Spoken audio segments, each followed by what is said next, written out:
నాకు నిజంగా స్వామివారి దర్శించుకున్నప్పుడు నాకు అహో అని చెప్పి అనిపిస్తుంది. అహో అంటే ఆశ్చర్యం కదండి. సో ఆ ఆశ్చర్యం నిజంగా నేను గురయ్యాను. దయచేసి ప్రతి ఒక్కరు మెగా అభిమానులు కాదు, ఎన్టీఆర్ గారి అభిమానులు కానీ, బాలకృష్ణ గారి అభిమానులు కానీ, ప్రభాస్ గారి అభిమానులు కానీ, మహేష్ గారి అభిమానులు కానీ, ఇక అందరు హీరో అభిమానులు దయచేసి మీరు బైక్ తీసినప్పుడు హెల్మెట్ పెట్టుకోండి, హెల్మెట్ ధరించండి. అది చిన్న పక్క స్ట్రీట్ అయినా కానీ ప్లీజ్ హెల్మెట్ పెట్టుకోండి.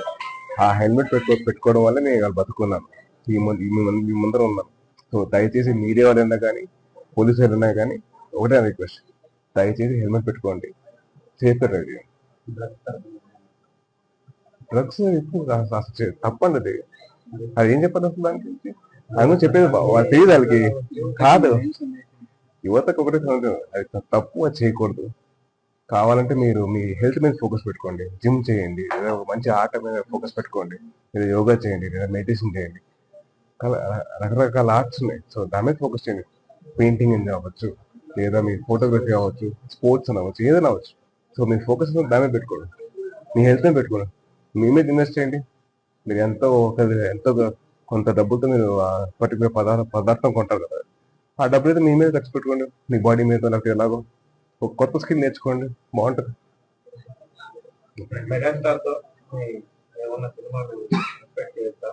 నేను ఎక్స్పెక్ట్ చేస్తానండి. అదే నేను కూడా ఎక్స్పెక్ట్ చేస్తాను, అది వస్తే బాగుంటది. మా ముగ్గురు మాయలు, ఇద్దరు మాయలు అయితే అయిపోయారండి. సో మిగిలిన ఏకైక మా మెగాస్టార్ గారు. ఆ అవకాశం వస్తే నేను వెంటనే చేస్తాను. నేను చేయలేదు సార్, వరుణ్ గారు చేశారు. వరుణ్ గారు చేశారు, మా తమ్ముడు చేశాడు, నేను ఒక్కనే ఇంకా ఏకాకలం మిగిలితే.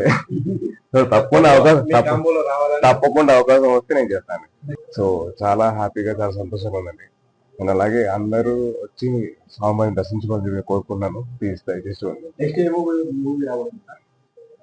నెక్స్ట్ సంబరాల్లో ఏటిగట్టు అని చెప్పి ఒక సినిమా ఉందండి. సో అదొకటి జరుగుతుంది షూటింగ్. సో నెక్స్ట్ అదే అండి.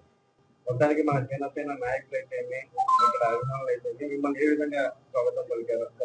నన్ను ఒక మామూలు సగటు మనిషిగా చాలా బాగా చూస్తున్నానండి. సో నాకు ఆ ప్రేమ, ఆప్యాయత వచ్చినందుకు చాలా సంతోషంగా ఉంది నాకు.